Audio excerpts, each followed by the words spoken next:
मंदिरन ते हमला बंद कयो, मंदिरन ते हमला बंद कयो, मंदिरन ते हमला बंद कयो, मंदिरन ते हमला बंद कयो। शिकारपुर खां असां आम ख़बर शेयर कंदा हलूं त शिकारपुर पोज हिंदू पंचायत हिंदू नौजवान इत्तेहाद पारां अरोड़ में माता मंदिर की बेहरमती और फुलुट करण वारे वाक़े खिलाफ़ पोज बागला मंदिर का एहतजाजी रैली कढी वई, जेका लखीदर चौक का थींदे प्रेस क्लब पहुती। रैली में भागचंद वलीजा, प्रदीप कुमार, गोपाल दास, रवि कुमार, रवादारी तहरीक के मरकजी अगवान डॉक्टर आमिर अब्बास सुमरो, दिलशेर मजीद मीरानी, शोएब संजरानी बेन शिरकत कई।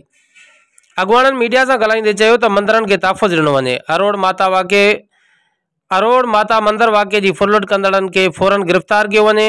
हिननि वधीक चयो त जेकॾहिं मुलविस जवाबदारन के गिरफ़्तार न कयो वियो त सॼी सिंध में एहतजाज जो दायरो वसी कयो वेंदो। कालका मंदिर से हमलो करे वडेरा कई हुआ या कंहिं भी मज़हब की तोहीन आहे। ये मुल्क में सभई बराबर आहे, अक़लियत हुजे या मुसलमान हुजे, सभिनि खे पंहिंजे अक़ीदे मुताबिक़ रहण जो हक़ आहे। कंहिंजे भी अक़ीदे ते हमलो करण या मज़हब विवाद का धमक करण क़ाबिल जुर्म आहे। हुकूमत खे खपे त अहिड़नि शिरपसंदनि खे कानून की पकड़ में आणे त अहिड़ी हरकत ॿीहरनि। ये माना ये जुल्म की इंतहा है। को मानू सिक्योर कोने का मुक़दस जगह सिक्योर कोने का। ये धरती धणी आहिनि, धरती जा वारिस आहिनि। धरती धणी जे धरती के वारिस सां जेकॾहिं इहा रविश रखी वञे थी पई त हीउ हिकिड़ो प्लान कमु थिए पियो। भई रियासत कुली तौर ते माण्हू खे इंसाफ़ ॾियण जे लाइ तयारु कोन्हे का, माण्हू जो तहफ़ुज़ करण जे लाइ तयारु कोन्हे का। हेॾियूं सारियूं टैक्सूं वठे थी पई, हेॾो सारो पंहिंजो पाण खे दावेदार सम्झे थी पई त असां माण्हू जो तहफ़ुज़ कयूं था पिया। हिकिड़ो गुंडा राज कमु कयूं वेठा आहिनि। हिकिड़े दरंदे क़िस्म जे माण्हुनि खे, हिकिड़े ॾोहारी माफ़िया खे को लगाम ॾियण जे लाइ तयारु कोन्हे का। को माण्हू सिक्योर कोन्हे को, शहर इनसिक्योर आहिनि, मुक़दस जॻहियूं इनसिक्योर आहिनि, माण्हू इनसिक्योर आहिनि।